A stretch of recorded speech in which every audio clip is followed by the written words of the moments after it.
personaje. Bueno, hoy nuestro invitado en el Cascabel es Juan García Gallardo, vicepresidente de la Junta de Castilla y León.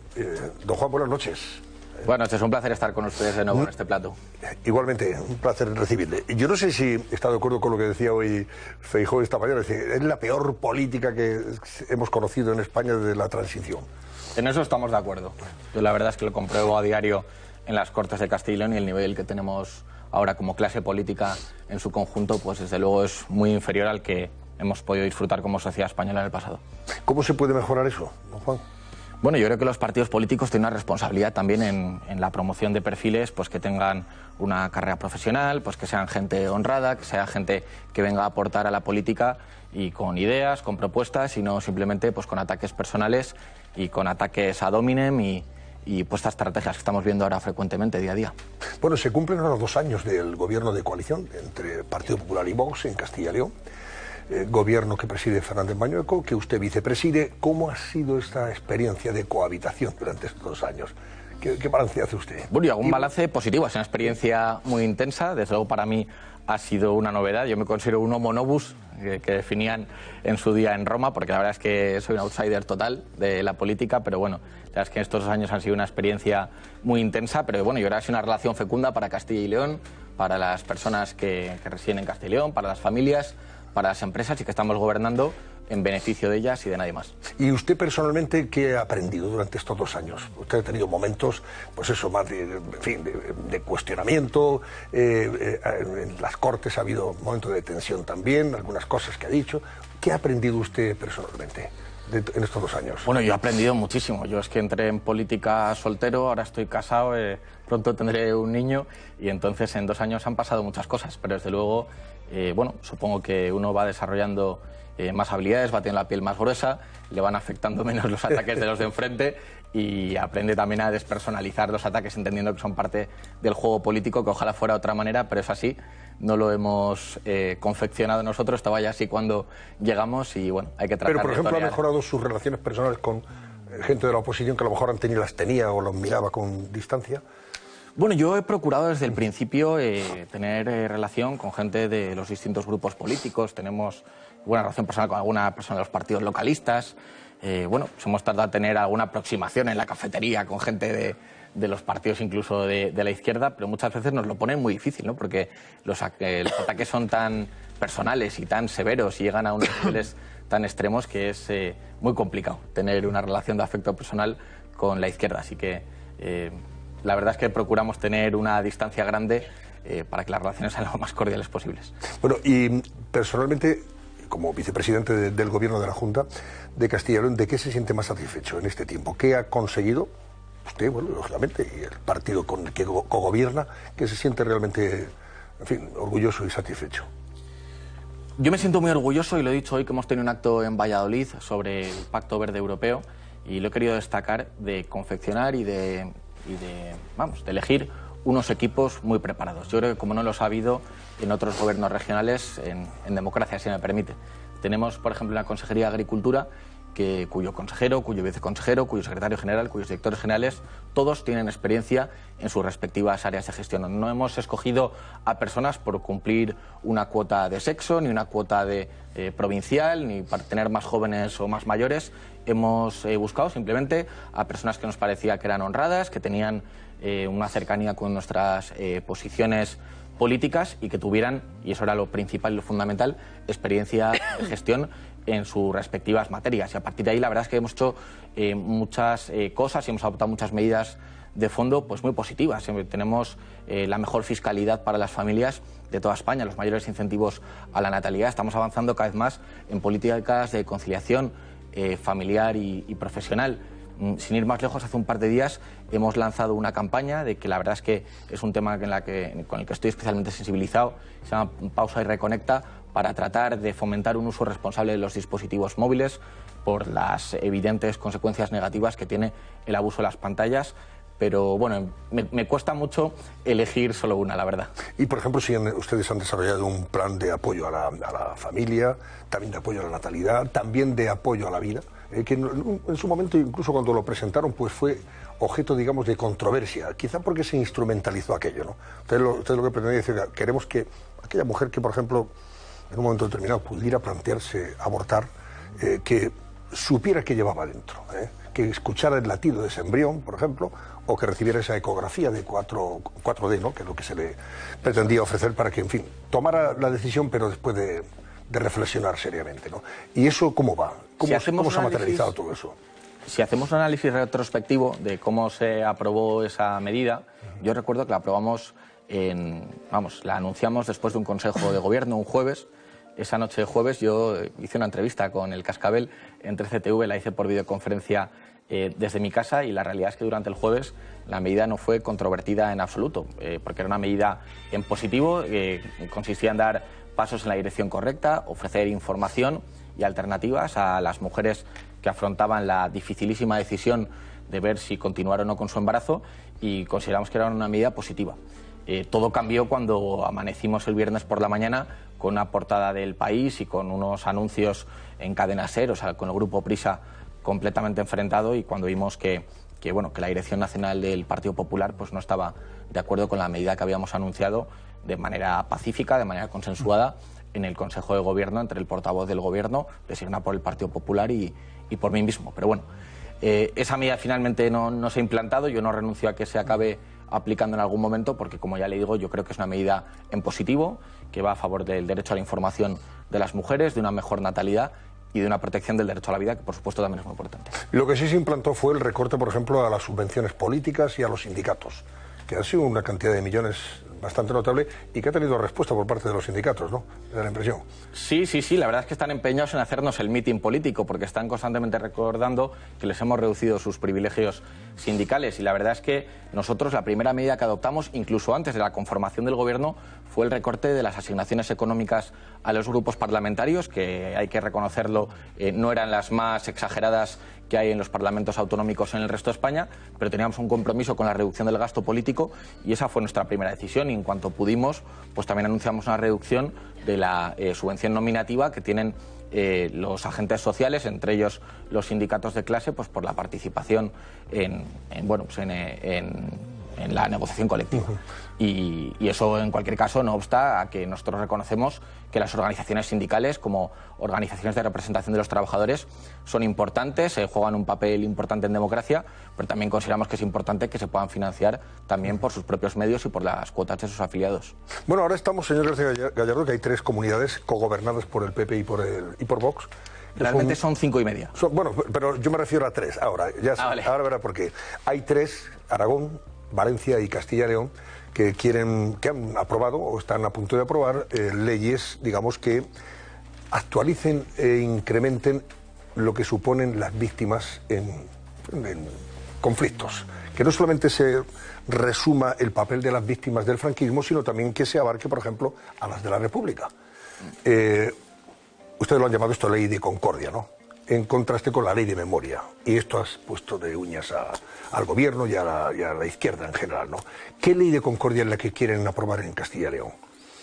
Yo creo que lo deseable sería no tener ninguna ley en materia histórica, porque la historia no se determina por ley, eso como punto de partida. Pero a partir de ahí vemos que en España, en el gobierno de José Luis Rodríguez Zapatero, se aprobaron unas leyes de memoria histórica que son completamente parciales, que dan una visión sesgada de la historia, y que nosotros consideramos muy perjudiciales para la convivencia. Y a partir de ahí, nosotros lo que hemos querido es, en el ámbito de nuestras competencias, respetando el derecho de las víctimas de todo tipo de persecución política, persecución religiosa, pues dar una visión neutral de la historia para que cada uno pueda acercarse con su sensibilidad personal, con la historia familiar de cada uno a la historia, y que eso no vaya en perjuicio de aquello en lo que todos estamos de acuerdo, y es que, oye, si alguien tiene un familiar en una cuneta, pues que se le pueda dar un entierro digno. Aquellos que hemos venido a la política por muchas cosas, pero entre otras porque tenemos una concepción muy determinada del respeto a la dignidad humana, pues estamos, por supuesto, de acuerdo en que se siga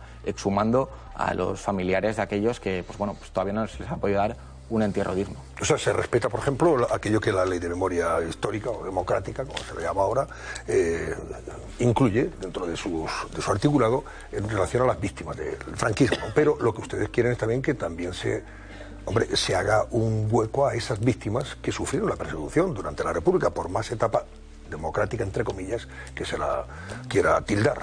ahí hubo gente, efectivamente, religiosos y civiles que fueron asesinados por su condición de religiosos o por estar en contra de Hay un matiz importante, Antonio, disculpa la interrupción, y es que las exhumaciones en España ya se venían produciendo desde antes de la etapa de Rodríguez Zapatero. O sea, no hacía falta una ley de memoria histórica tan sectaria, tan divisiva como la que aprobó el gobierno de Rodríguez Zapatero para que se pudieran producir estas exhumaciones. Y a partir de ahí, viendo que es un tema que ya se ha abierto la herida de nuevo, por desgracia, pues nosotros lo que queremos es recuperar ese abrazo que se dieron nuestros abuelos, en caso de los que somos más jóvenes, casi nuestros bisabuelos, y que vuelva a la concordia a España. Bueno, y también incluso que se atienda a las propias víctimas del terrorismo de ETA. Estamos acordándonos de las que sufrieron la persecución del franquismo, pero es que hemos tenido crímenes de ETA, de personas, en España hasta hace 2 días. Y ustedes quieren que también esa ley amplíe y ampare también a esas personas y sus derechos. Aquí hay una pequeña diferencia porque en la Comunidad Valenciana carecían de una ley específica para víctimas del terrorismo, pero en Castilla y León tenemos una aprobada desde el año 2017 que ya cubría este ámbito específico de las víctimas del terrorismo. Pero fíjese, Antonio, se nos cuestiona mucho que hayamos extendido el periodo de análisis desde el año 36 al 31. Y ahora se ha mencionado el terrorismo de ETA, que es un terrorismo terrible que dejó casi 900 asesinados en España, aparte de amenazados, heridos y todo lo que ha supuesto eso para la sociedad española y que yo mismo pues he contemporizado, he vivido en esa época. Pero poca gente destaca que, por ejemplo, en la Segunda República, en la revuelta de octubre del año 1934, hubo 1.300 muertos violentos, fruto de esa revuelta promovida, entre otros, por la izquierda, ¿no? Como protesta por el nombramiento de unos ministros. Entonces, hablar de la Segunda República como si fuera un régimen plenamente democrático, pues cuanto menos merece pues una cuestión y una reflexión. Bueno, señor García Gallardo, le voy a preguntar por temas de plena actualidad. Por ejemplo, tenemos la amnistía. Aquí hemos escuchado opiniones últimamente muy acreditadas que dicen que la amnistía no va a entrar en vigor. La amnistía además es corrupción política, no sé si usted está de acuerdo con esa apreciación, y en cualquier caso se hace en función de los intereses de un presidente del gobierno que necesita los votos de aquellos a los que amnistía. ¿Cómo creen ustedes que debe combatirse esto desde el punto de vista legal hasta las últimas consecuencias? Bueno, yo creo que hay un tiempo para la prudencia y otro para la audacia, y yo creo que es un momento para actuar con audacia y valentía contra esta maniobra que no solo es corrupción, sino el peor acto de corrupción que ha intentado un partido político en democracia. La amnistía es, sin lugar a dudas, un ataque contra la España honrada. Es el poder legislativo, formado por esta coalición de la izquierda, los separatistas, incluso los filoetarras, diciéndole al poder judicial que hay un determinado tipo de personas que no deben ser juzgadas por delitos gravísimos de terrorismo callejero, de malversación de caudales públicos, de desórdenes públicos graves, y eso desde luego es inaceptable, y todo eso es para mantener al presidente Sánchez en el poder. Ahí creo que todos los partidos que defendemos el Estado de Derecho debemos cooperar para que esto efectivamente, si Dios quiere, pues no entre ni siquiera en vigor. Y el tema del referéndum, por ejemplo, ayer Aragonés, el presidente de la Generalitat, nuevamente volvía a sacar a la luz la posibilidad de ese referéndum o la necesidad para ellos, ¿no? Con una pregunta muy concreta: ¿está usted de acuerdo con una Cataluña independiente? Hoy el presidente del gobierno, cuando le han preguntado sobre el particular, le ha restado importancia. Pero ¿qué noticia es esta, no? Hombre, yo creo que sí es noticia que desde, la Cataluña, el presidente de la Generalitat vuelva a insistir que ya hay una pregunta que quieren cursar, ¿no? Y que haya un referéndum. ¿Usted cree que va a haber referéndum en España de independencia? Bueno, en España, en Cataluña. Nunca habrá un referéndum legal de independencia porque la unidad de España no se somete a voto. La unidad de España no trae causa ni siquiera de la Constitución. O sea, toma como base la Constitución la unidad de España, no al revés. Entonces, eso simple y llanamente no va a suceder porque quienes tenemos un compromiso con España no lo vamos a permitir. Y vamos a utilizar para ello pues todas las vías a nuestro alcance, por supuesto todas las herramientas legales. Desde el Gobierno regional de Castilla y León ya hemos anunciado que vamos a oponernos a cualquier medida que sea contraria a la Constitución y a los derechos que nos confiere y a las competencias que tenemos como comunidad autónoma. Pero desde luego, además, hay una cuestión muy relevante a este respecto, y es que esta afirmación del señor Aragonés echa por tierra todo el relato falsario que está tratando de imponer el PSOE. Y es que la amnistía es un paso necesario para la reconciliación. Esto es una patraña que no tiene ninguna credibilidad ni ninguna verosimilitud, y no hay más que ver pues que los socios catalanes separatistas del señor Sánchez están anunciando que lo van a volver a hacer, lo mismo que el año 2017, con una diferencia, que este año en esta ocasión lo van a hacer con la colaboración del Gobierno de España, desde el Palacio de la Moncloa, y además lo harán con impunidad porque se ha derogado el delito de sedición, lo cual es gravísimo. ¿En qué momento nos encontramos de las relaciones entre el Partido Popular y Vox? Al margen de que gobiernan, efectivamente son 5 comunidades, ¿no? ¿Cómo ve usted esas relaciones ahora mismo? De dos partidos que están condenados a entenderse según las encuestas, tanto en las autonomías, como estamos viendo, como en el gobierno de España si hubiera mañana elecciones. Al final, el Partido Popular tendría que contar con el apoyo de Vox para que Feijóo, por ejemplo, fuera presidente del gobierno. ¿Cómo ve usted ahora mismo esa relación? ¿Ha bajado el suflé, las tensiones que se vivieron con las formaciones de gobiernos? ¿O esto, en fin, puede desatarse en cualquier momento otra vez? Bueno, yo creo que el pueblo español, y más en el momento histórico gravísimo que estamos viviendo, lo que nos pide es responsabilidad y altura de miras para tratar de cooperar en todos aquellos temas en los que podamos entendernos, y yo creo que el que hemos estado hablando, por ejemplo, de la lucha contra el separatismo, pues es uno de ellos, ¿no? Pero bueno, hay algunas cuestiones que no podemos obviar. El pacto del Majestic que firmó el señor Aznar, por ejemplo, es uno de los elementos que ha permitido el avance de la agenda política del separatismo en Cataluña. Y nosotros lo que consideramos que con Junts no hay nada que hablar. Y vemos que el señor Feijóo reiteradamente pues hace guiños al separatismo catalán, y consideramos que ese es un camino equivocado. Y lo que esperamos, y yo no estoy para dar consejos a nadie, pero lo que esperamos del Partido Popular es que reflexione y rectifique.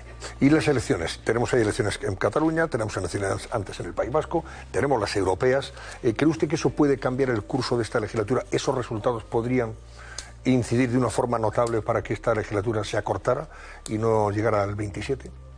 Bueno, no soy sociólogo ni experto en encuestas, pero desde luego ese es mi deseo y mi anhelo personal y político, que se produzca eso, que se produzca un mal resultado para el Partido Socialista y sus socios, y eso desemboque pues en un fracaso de este gobierno corrupto y traidor, como vemos en estas cuestiones de la amnistía y tantas otras. Y la verdad es que nosotros, ya hablo como partido político, afrontamos con mucha ilusión las 3 convocatorias electorales. Consideramos que tenemos una respuesta para los problemas que se viven en el País Vasco, de inseguridad, de falta de vivienda para los jóvenes, de inmigración ilegal y masiva, también de todo lo vinculado a la falta de libertad lingüística, a los problemas derivados de gobiernos separatistas, y la verdad es que confiamos en que los ciudadanos valoren la alternativa que ofrece Vox.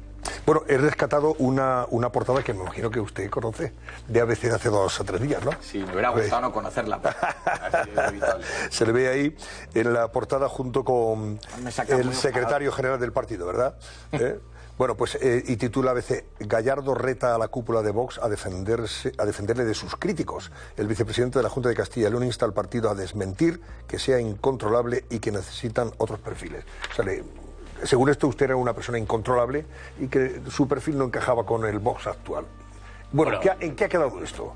Bueno, la verdad es que ha sido un episodio un poco sorprendente, pero yo la verdad es que me he dado más que satisfecho por las explicaciones que dio el portavoz nacional del partido el lunes, y yo creo que estamos todos a una, todos a combatir al separatismo, como venimos comentando durante esta entrevista, a combatir a la izquierda y también a combatir la desinformación y a todos aquellos que quieran tratar de dividirnos. Yo creo que España más que nunca necesita un Vox fuerte, porque sin un Vox fuerte no va a haber alternativa a la izquierda. Bueno, el portavoz actual de Vox, que lo tuvimos aquí, por cierto, en algunas ocasiones, como colaborador del programa, José Antonio Fuster, decía esto a propósito de este asunto. Vamos a escucharlo.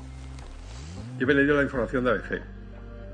Dice en un ladillo muy interesante, dice: menos Gallardos y más Pollanes. Bueno, pues tengo que decir a ABC que ha acertado al 50%. Más Pollanes, por supuesto, pero más Gallardos. Siempre más Gallardos.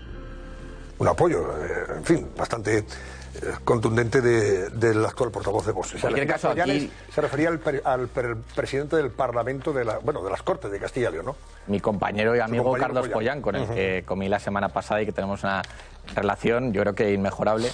Y yo la verdad lo que creo es que hacen falta más Pollanes y también más Fusters y más compañeros, porque en este partido todo el que quiera combatir a la izquierda, al separatismo y a toda esta deriva totalitaria que estamos viendo en España, pues es bienvenido y tiene mucho que aportar. Creo que usted llegó a conocer personalmente a Óscar Puente en calidad de alcalde de Valladolid, me imagino, ¿no?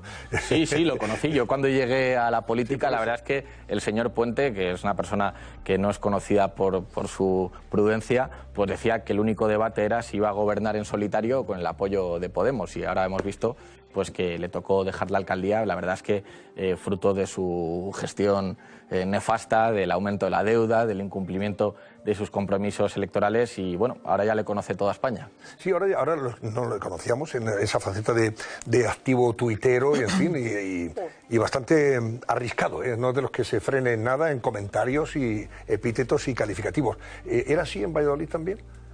Mire, yo tengo una anécdota, y es que una vez cuando yo acudí al Comité de las Regiones, que es una de las funciones que recaen sobre la vicepresidencia de la Junta, al señor Puente le faltaba una mascarilla. Y era la época en la que era obligatorio llevar mascarilla en el avión. Y iba ya justo yo detrás de él, nos habíamos saludado. La verdad es que tampoco que sin demasiado entusiasmo, pero yo creo que un inevitable acto de educación y de cortesía era, en ausencia de esa mascarilla, ofrecerle una. Y yo le ofrecí una mascarilla y justo al tiempo llegó una azafata y le dio otra. Pero bueno, yo la verdad es que es una persona con la que he intentado tener un trato cordial, que yo creo que es el que es obligatorio cuando uno está en instituciones públicas, pero que la verdad es que es muy difícil llevarse bien con una persona tan faltona y tan maleducada y bueno, pues del estilo del señor Puente. ¿Qué tal se porta el gobierno Sánchez con Castilla y León? Pues muy mal. La verdad es que vemos que retrasa todas las inversiones en infraestructuras, se niega a dar un tratamiento equitativo en materia de financiación autonómica. Bueno, ya vemos que está, de hecho, privilegiando a sus socios separatistas y una comunidad como Castilla y León, tan extensa, con una población tan envejecida, tan dispersa en el mundo rural, pues tiene unas necesidades de financiación muy grandes. Y la verdad es que nos toca hacer verdaderos malabares para atender pues todas las necesidades de Castilla y León y a veces, por desgracia, no llegamos. A ver, Paco Rosell, ¿quiere usted preguntarle a Juan García Gallardo?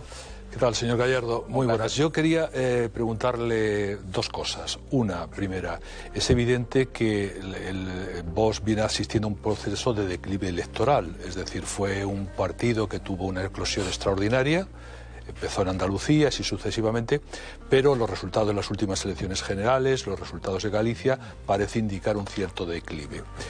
Eso me gustaría saber un poco a qué obedece y si eso obliga a ciertos cambios dentro del propio partido, eso por un lado, y por otro lado, cómo se sienten ustedes siempre siendo el comodín de la izquierda, que cuando están apuros siempre apela a Vox, y lo hemos visto ahora mismo cuando están azuzando otra vez con las leyes de memoria, etcétera, etcétera. Pues estamos enfrente de un periodo electoral en el que el Partido Socialista pues, y todos los partidos se enfrentan pues, a elecciones, por un lado catalanas, elecciones vascas y elecciones europeas. ¿Cómo ves? Me gustaría conocer su opinión sobre estos dos asuntos. Bueno, yo la verdad es que creo que en política lo apropiado y lo suyo es combinar lo que se dice del pesimismo de la inteligencia con el optimismo de la voluntad. Y yo la verdad es que a pesar de que hayamos cosechado algunos resultados que son peores de lo que nos gustaría, yo confío en que lo que nosotros defendemos, que es lo correcto, que estamos convencidos de que estamos en el lado correcto de la historia, pues acabará teniendo un respaldo en las próximas convocatorias electorales. Hoy, sin ir más lejos, como he comentado antes, hemos tenido una reunión y un acto público sobre el Pacto Verde Europeo y ahí en la entrada hemos podido contactar con agricultores del Valle de Esgueva y de otras zonas de Valladolid que saben que el único partido que les está respaldando en sus justas reivindicaciones, no ahora de manera oportunista, sino desde hace años, es Vox. Entonces yo creo que toda esa consistencia, toda esa firmeza en los principios acabará teniendo un apoyo. Y yo la verdad es que no creo que sea una buena idea para tratar de combatir a la izquierda pues dejar de hacer oposición a ella. Nosotros, la verdad es que hemos venido a la política a ofrecer un modelo completamente alternativo al que nos ofrece el Partido Socialista y sus socios y consideramos que el Partido Popular en muchas ocasiones ha servido para consolidar la agenda política de la izquierda en diferido. Entonces, no creo que sea una solución para sacar a la izquierda del gobierno central, pues no combatirla. Luego nos utilizarán de excusa o no. Y yo la verdad es que en su análisis no coincido del todo, porque vemos que ahora no es que se esté hablando de Vox a raíz de las leyes de memoria, está hablando de Ayuso, del novio de Ayuso y de los líos que tiene también el Partido Popular en otros lugares. Entonces, yo lo que creo es que hay que ser consistente y muy firme en la agenda política, en los principios y en las convicciones. Y eso acabará permeando en el pueblo español. Y yo espero que nos acaben dando... Pero no ha habido un enfeudamiento dentro del partido, un cierto aislamiento en torno a Abascal, la salida de algunos líderes del partido, etcétera, etcétera. ¿No revela también un empobrecimiento de una organización que en un momento pues surgió y supuso una explosión como reflejo de ese declive, de esa crisis?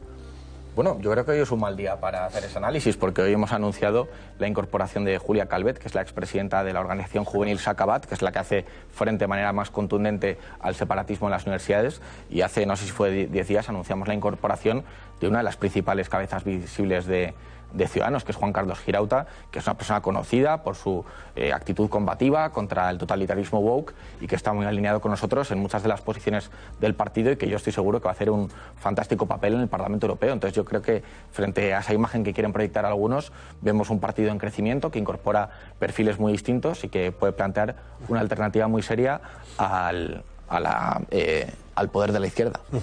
Álvaro. Sí, yo quería felicitarle por una cuestión importante. Creo que cuando en España la izquierda, en el tema del derecho a la vida, ha planteado esas políticas de aborto que estamos sufriendo, pocos políticos han sido valientes en el sentido de llevar el tema de la agenda del derecho a la vida, y en ese sentido quería felicitarle. Y creo que puede ir un poco en esa línea, y algunas otras intervenciones suyas, esta portada de ABC, que es verdad que fue muy sintomática hace unos días, de cierto conflicto interno. ¿Puede ser que en Vox haya dos almas, quizá un alma más defensora de ciertos valores, quizá del humanismo cristiano, etcétera, y otro alma, a lo mejor, bueno, pues más enfocada en el día a día, la políca, en el combate al separatismo, o a lo mejor un poco más en torno a la figura del líder carismático de Abascal? ¿Puede ser que tengamos un poco esa división dentro del partido? Bueno, yo lo que creo es que Vox es un partido muy grande, pero con una única agenda.